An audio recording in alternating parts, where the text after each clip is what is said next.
మీకు ఏదో పట్టి పీడిస్తోంది, దోషం తెలియట్లేదు.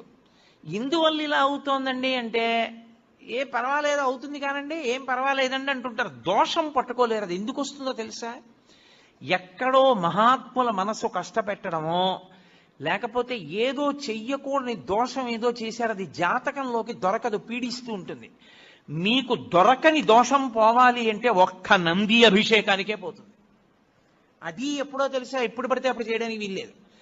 త్రయోదశి నాటి సాయంకాలం శివాలయంలో శివలింగానికి పొద్దున్న అభిషేకం అయిపోతుంది కాబట్టి అలంకారం చేసేసి రుద్రాధ్యాయంతో నందీశ్వరుడికి అభిషేకం చేస్తారు. అభిషేకం చేసి నంది మూర్తినంతటినీ కడిగి అలంకారం చేసి చందనం బొట్టు పెట్టి నందీశ్వరుడికి శివలింగానికి ఏకకాలంలో హారతిత్తితే సమస్త దోషములు ఉపశాంతి పొందుతాయి. ఒక్క త్రయోదశి నాటి